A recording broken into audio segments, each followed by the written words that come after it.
Մարտակերտցիների սրտերում միախառնվել են հաղթանակի ուրախությունն ու կորստի ցավը։ 32 տարի առաջ հունիսի 28-ին է ազատագրվել Մարտակերտը։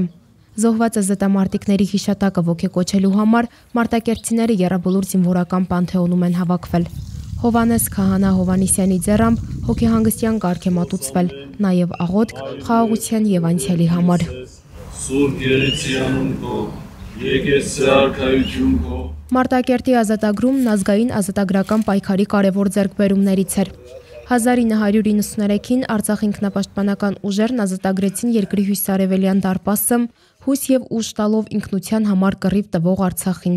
Քաղաքը գերության մեջ էր մնացել ուղիղ 1 տարի։ Սպասում ենք այդ վարքյանին, այդ պահին ու հենց որ ասեցին Մարտակերտը ազատագրված է արդեն, ես ինքս ոտքով վեր կացան գնացինք մեր տները, չնայած վտանգավոր էր, այդտեղ եղել են դեպքեր, որ նույնիսկ մտել են թուրքերը դարան մտած բան են արել, սպանել են մարդու էլի, բայց գնացինք մեր տները, տեսանք ամբողջը խոտածածկ, ոչ լուսամուտ կար, ոչ դուռ կար, բան կար, բայց մեկ է ասում ենք մի հատ տանիք կգցենք, կապրենք, մենակ մեր հողում ապրենք։ Միջոցառման նախաձեռնողների համար կարևոր է պահել հիշողությունը։ Մարտակերտից հեռու նրանք որոշեցին համախմբվել Արցախի հաղթական պատմության շուրջ, որ մոռացության չտան, որ միավորվեն ու չկորցնեն վերադարձի հույսը։ Որոշեցինք, որ օրվա խորհուրդը մեր կյանքից չհանենք եւ այդ հաղթանակը, որ մենք ունեցել ենք 32 տարի առաջ, չմոռանանք, որովհետև մենք ունեցել ենք հաղթանակ, իսկ հաղթանակները պետք է ընկալել, պետք է ընդունել, որ հենց մենք ենք ունեցել այդ հաղթանակը եւ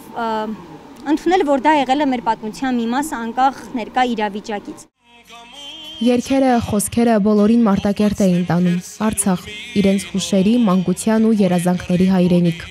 Մարդիկ հաղթանակ զբոսայգի էին եկել ոչ միայն հիշելու, այլ միմյանց գտնելու, լուր գրկելու, կարոտն առնելու։ Բոլորի խոսքում հստակ ուղերձ կար, գուցե հեռու են Մարտակերտից, բայց քաղաքն իրենց սրտում է, իր փողոցներով, մարդկանցով, կոլորիտով։